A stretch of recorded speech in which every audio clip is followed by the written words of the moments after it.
Welcome back to Political Vibe on News Talk 103.7 FM. As promised, we have our guest, Rhonda Fink-Whitman. She's a veteran TV and radio personality, as well as an award-winning screenwriter, longtime Jewish educator, Holocaust education advocate, and is the daughter and granddaughter of Holocaust survivors. She's the author of 94 Maidens, a novel inspired by the true events of how her mother survived the Holocaust. Welcome, Rhonda Fink-Whitman. Hi, thank you, Michelle. Thank you so much for joining us. This is an important topic, important discussion, and we're really glad to have someone of your caliber with us today. So let's start with just big picture, Rhonda. There is some Pennsylvania legislation going back to 2014 that does address mandated Holocaust and genocide education in Pennsylvania schools. So what does that legislation look like, and why do you feel that that may still be inadequate here in 2024? Well, Clint, thank you. Thanks for having me on. I appreciate it. Back in 2014, we passed a bill that was called Act 70. And Act 70 was supposed to be a full-blown 100% mandate. That's how it was originally worded. That was the language. It had teeth. It was a very strong bill. But as it made its way through the legislature in Harrisburg, first it started in the House and then had to go through the Ed Committee and all the committees, and finally, made its way to the Senate. In the meantime, that took about a year. It kept getting changed. There were certain legislators who were trying to weaken the bill. Excuse me, and they basically, by the time the bill, came to its final stages, it had been watered down, and it was no longer what we call a full-blown mandate. It did mandate certain things, but not the main thing, which is that you shall teach Holocaust education to all of the students in Pennsylvania in public, charter, and cyber schools. So it had we were two-thirds of the way there. So Act 70 did mandate that we build curriculum, and it did mandate that we train our teachers, which was great. But it came short. It came up short. It did not say that we must teach these Holocaust education lessons to our students. It only strongly encouraged that we do that. So what I like to say, there are mandates and there are schmandates. Right. And Pennsylvania got a schmandate, unfortunately.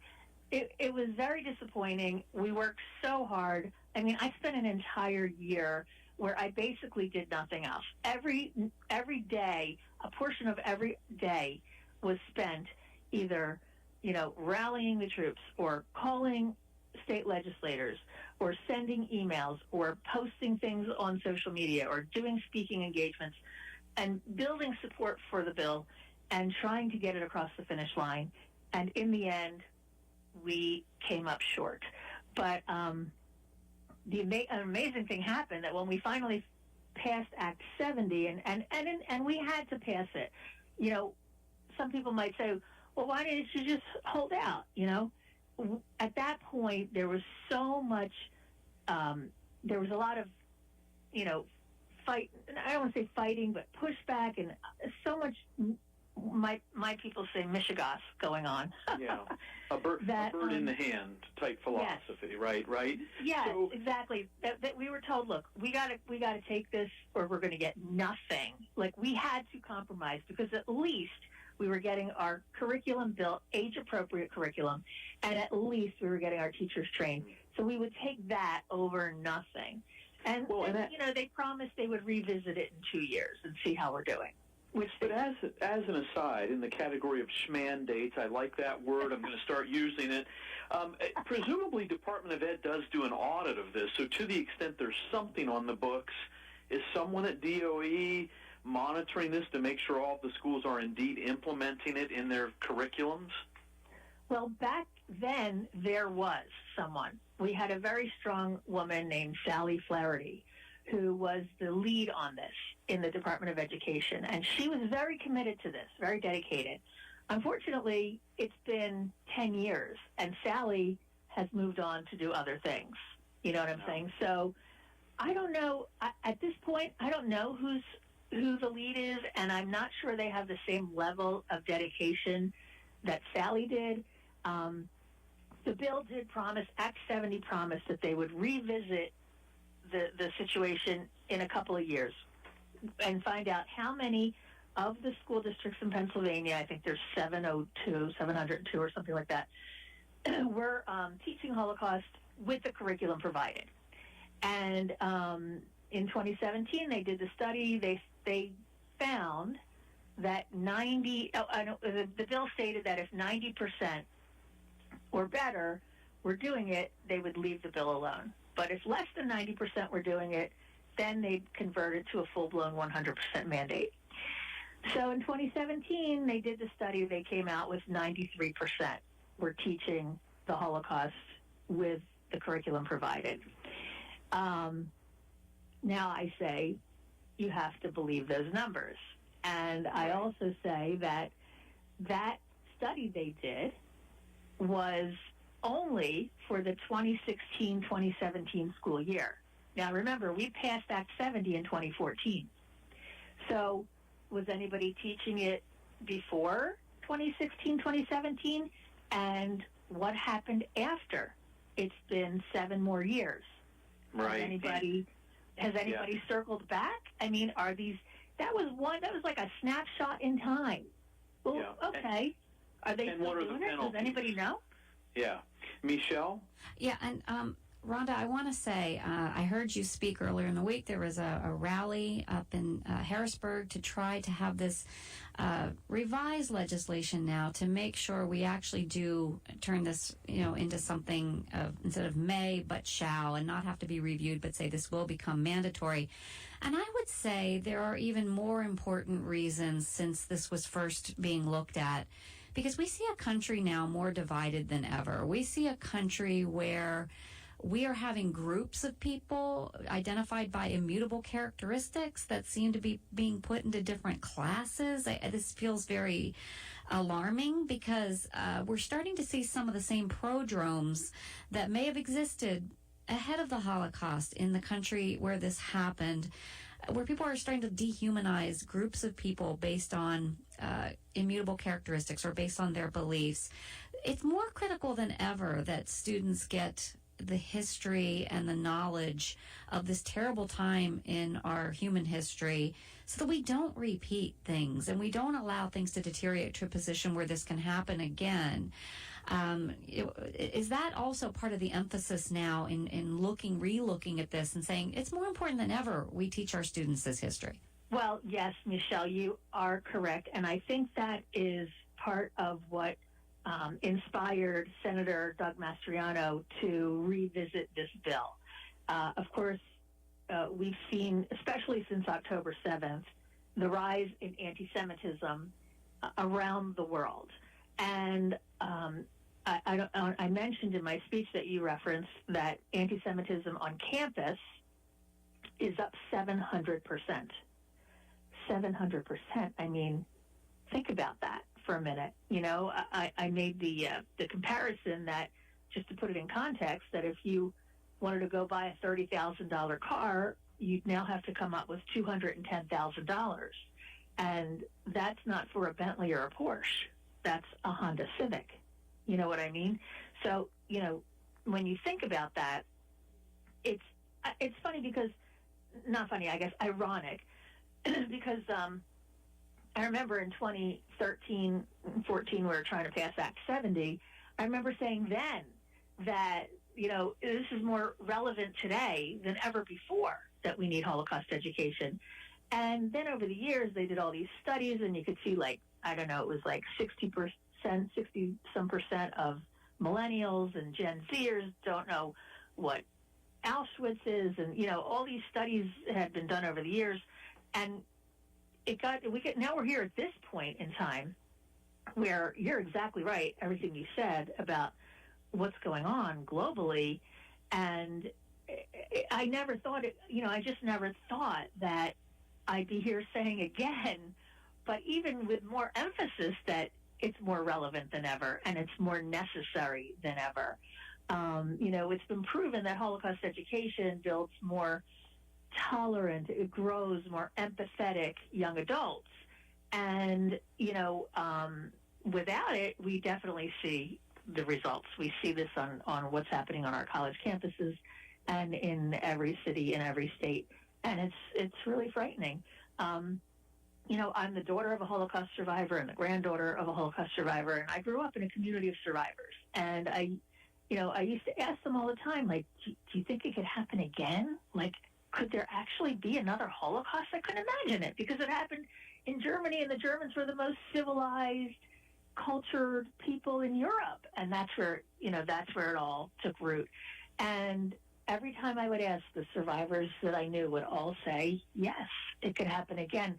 And I couldn't believe it. I didn't want to believe it. I didn't understand it. But, as I mentioned during the press conference, now I see it coming down the Pennsylvania Turnpike. You're listening to Political Vibe on News Talk 103.7 FM. Our guest is Rhonda Fink-Whitman. She is discussing with us the importance of education about the Holocaust for Pennsylvania students.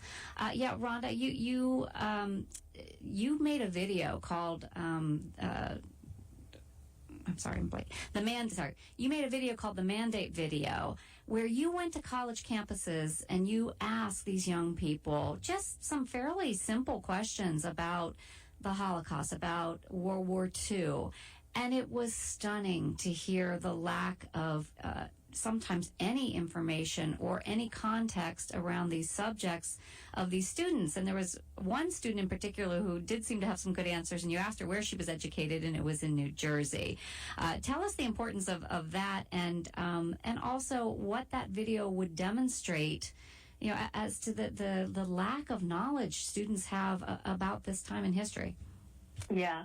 Well, so that video, at the time, my daughter was around that same age, and one day she was at my house and with her friends, and they had all just graduated public school in Pennsylvania.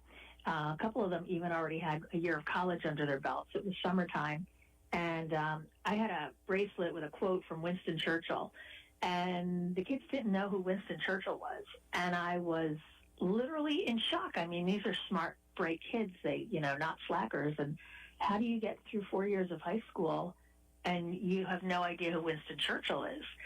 So I thought, well, if they don't know Winston Churchill, like, what else don't they know? So my background actually is in radio and TV broadcasting. So for me, it was like a natural transition to just pick up a camera and a microphone, and I went to 4 different universities in Pennsylvania, and I asked them, as you said, what I thought were general knowledge questions about the Holocaust, World War II, and genocide. And you can see the Mandate video on YouTube. It's 15 minutes of I don't knows and wrong answers, but then we did find, and the only requirement I had was, did you go to public school in Pennsylvania? That's the only thing I asked these kids before I started interviewing them. And then I found a girl from New York and I found a girl from New Jersey, and I asked them the same questions, and they were able to give me full, complete, correct answers. The kids from Pennsylvania couldn't even form those same sentences. And I was like, wow, what's going on here? And then I found out that New York and New Jersey had been mandated for Holocaust education for 20 years already. And the kids in Pennsylvania were left behind. So I thought, okay, I need to share this, and it was supposed to be a little love letter from me to my state legislators to say, look at this problem. We have a problem, but you guys have a bill in front of you. Please pass it so we can fix this for our kids in Pennsylvania. Yeah. Now, and people can go to 94maidens.com, your website, and it's easy to find those connections. But I thought it was a great point, and it's something people should make themselves aware of. Clint? Thank you. Rhonda, if this were to become law, does this become a standalone class, or does it get incorporated into an existing history curriculum, for example? Education is under local control, and so that really depends. It's up to the individual school, the individual school district, the individual teacher, how they want to incorporate it in the classroom. Unless our new Senate bill changes that, which it could, I have not seen the language yet, but the way Act 70 was worded, it was left up to the school districts to decide what grades they would teach. Are they going to put it in a history course? Are they going to put it in an English class? It could even be part of an art class. I mean, there's so many different ways to teach Holocaust education. As you're going through Harrisburg, trying to shepherd this through the system, what are the arguments you hear against this? What's the argument that someone would not want to vote in favor of this? Well, I don't know what the arguments are going to be this time because we're just getting started. Some of the arguments last time were that they didn't want an unfunded bill. They were afraid that it would never pass the House, and if it passed the House, it would never get past the Senate, and then it got past the Senate, and they said the governor will never sign this. But at the time, the governor was Tom Corbett, and I had met him, and he used to be a history teacher, and he said to me, get it on my desk. I can't wait to sign it. So, and then, since then I've worked with 17 other states, and I've helped them pass similar bills, but stronger ones, full-blown mandates in 17 other states. And, we had some objection from some people in the far right, let's call them neo-Nazis, in Oregon. And they came to the meetings and they, protested and objected. But they basically just proved our point. We just pointed to them and said, ignorance, this is what you get when you don't teach Holocaust education. And they just helped us pass our bill. So we'll see. We'll see what the future holds. Well, what's interesting, Rhonda, the last few years, just purely looking at this from a legislative standpoint, I can just off the top of my head tick off a number of mandated new areas of curriculum that went through the General Assembly that the governor signed, 9/11 education being one of them. Personal finance was recently implemented as a mandated class in public schools in Pennsylvania. Cursive writing is now on the agenda again. So it seems to me that if those things could make it to the finish line, certainly this ought to be an issue that gets there too. Well, that's a really good point, Clint, and you would think so. But I think at the root of it, let's not kid ourselves. People think that this is maybe a Jewish bill or a Jewish cause, which it is not. It is, Holocaust education it's a human issue. It's a universal issue. And, as we said, if we don't know our history, we're bound to repeat it. And, I think that could be the root of some pushback. But as I said, we're just getting started, so we shall see. But you're right; it should be a no-brainer. It should, and that's what we thought last time. We couldn't believe we got any pushback. We're like, this should just be a done deal right out of the gate. But we'll see what we encounter at this time. Hopefully we won't. Hopefully let's go in with our cup half full and hope for the best. Right. Michelle? And you mentioned how, you had some skinheads, neo-Nazis coming out, back when this was really done around 2014. I think what people have been stunned to notice is the rise of anti-Semitism on college campuses. And in my personal opinion, it happened before October 7th of last year. Maybe it wasn't coming from the right as much as some people thought it was. Maybe it was actually coming from people on the left, and it has to do with this oppressor versus oppressed ideology, which I'm afraid is what we're seeing kids get caught up in today when they think they're defending Palestinians.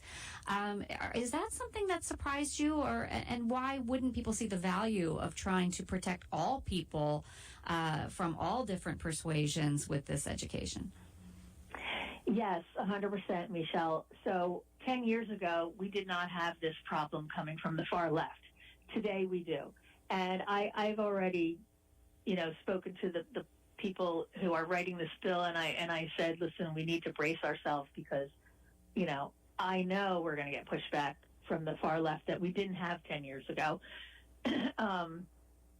I've seen it. We had an instance in just recently in the state of Washington. They passed a mandate a couple of years ago and then decided to revisit it this year and try and strengthen it with the rise of anti-Semitism and intolerance around the world. And there was a far-left legislator who tried to put in what they called a pro-Hamas clause.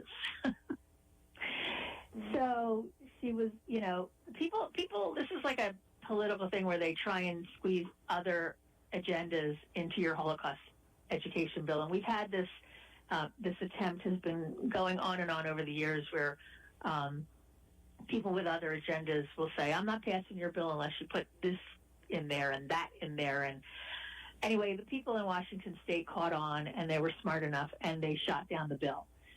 So we have to watch for things like that. Obviously, I expect it. I told Senator Mastriano to expect it, and hopefully it won't be so much of a problem in Pennsylvania. But again, we'll see, and we'll have to cross that bridge when we get to it. Certainly, Clint. Well, and again, I realize this could be the beginning of what is a very long process for you. Do you have any supporters of this that point out if this is implemented, do they feel that this is taking away, then does something else need to be eliminated from a curriculum standpoint just to make time, for lack of a better term, in the schedule? I mean, is that another issue you hear come up? Well, yes, and we had this problem 10 years ago as well. Teachers' unions don't like mandates. They already, understandably, have enough on their plates. They don't like to be told how to do their jobs, which I understand. But the problem is when you don't mandate it, it doesn't get done. It falls through the cracks. So, and sometimes even when you do mandate it, it falls through the cracks. We've had instances like in New Jersey. You brought up New Jersey earlier. There was a teacher, even though New Jersey's had a full-blown mandate for now 30 years, I heard of a teacher who decided that she would teach a different genocide and call it a day. And to her, she satisfied the mandate because she taught a genocide and not specifically Holocaust. So, if there are teachers who want to get around it are going to get around it, But all we can do is we mandate it. We tell them you got to squeeze it in somewhere, and most of the teachers figure it out, And then even without the mandate, we've had teachers in Pennsylvania who are so committed to teaching this and so passionate about it that they teach it every year anyway. They don't even need a mandate to tell them that it's important to teach the lessons of the Holocaust. They've been doing it. So, and would this be K through 12, or is it high school only, or is it everybody? Well, every state does it differently. I think Michigan was like 8th grade and up, and but at 70, we didn't put an age or a grade to it because we didn't want to say 8th grade or 7th grade and up, and then maybe an elementary school teacher who wanted to teach it age appropriately felt like he or she shouldn't do it, and the kids have to wait till they get to middle school. So we never put an age or a grade to at 70. I'm not sure how this bill is going to be worded yet. I'm going to leave that up to Senator Mastriano and his legislative aides, but we'll see. But, again, we don't want to dissuade anyone from teaching it age appropriately. So I think we should leave that up to the schools to decide. Well, thank you so much, Rhonda Fink-Whitman. You are an amazing speaker. I'm so grateful that I got to know you this past week. Thank you for coming and sharing that with us. We hope that people will take this very seriously. Check on your website, 94maidens.com. Go watch that video, and let's champion this cause. This is Political Vibe on News Talk 103.7 FM. Please join us next weekend for more Political Vibe.